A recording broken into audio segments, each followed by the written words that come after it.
Georgia Oboh is ready to join us this morning to talk about what she's doing in this lockdown. If there's any training stuff she's undergoing and everything, or if the parents are just ensuring that, okay, you know what, maybe twice or three times daily you get to practice your golf and everything. Georgia, good morning. It's good to have you join us this morning. Good morning.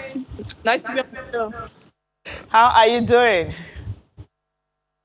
I'm very well, thank you. Just staying at home and getting some practice in. Okay, getting some practice in. That's interesting because it's difficult, just knowing that you can prepare for any tournament. You're just training and training. How easy or how difficult has it been knowing that there's no end to whatever you're planning, just planning in vague? You can't situate the next tournament you're going for. Well, it's been a bit of a challenge, but I thank God that I have all my family here supporting me in these times, and I've just been able to make the best out of it. Fitness. See, Georgia. And Georgia, the way you kitted, you came ready for us like you want to play some golf. That tells me that you've missed your golf so much. Tell me some of the practice that you've been doing at home. I know you can't stay off. You go and smash daddy's TV set. So how have you been practicing at home?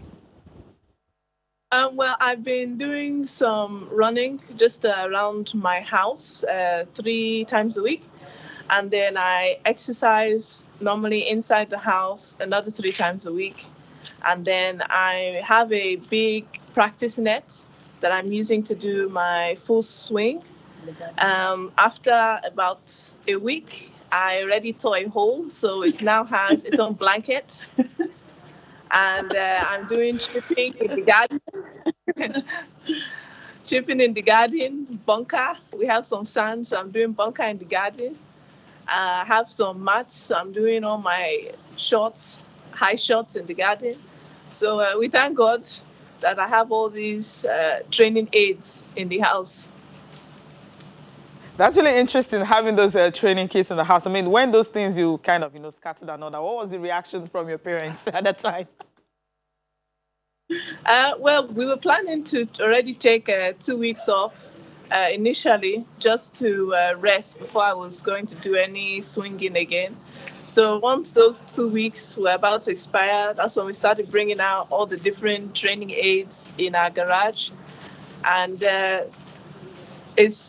recently we've been adapting more things. I now have a little chipping ladder, repurposed wood, and some nails. And then I'm using an agility ladder over it to chip in between.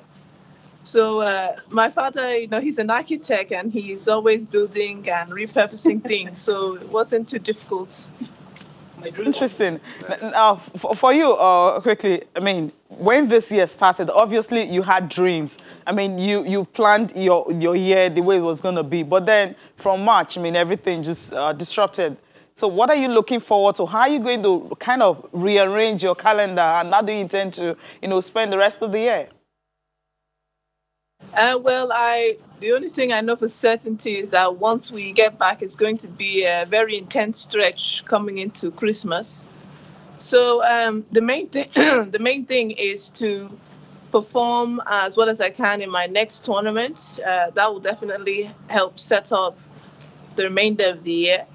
We still have the majors to contend with, and then obviously qualification for the Olympics. Georgia, you've been a model for the Catching Them Young campaign. You started playing golf at age 6. Wow, and now you're 19. Mommy and daddy, they've been supporting you. I want you to tell us a beautiful story this morning. What has been your most memorable moment while playing golf?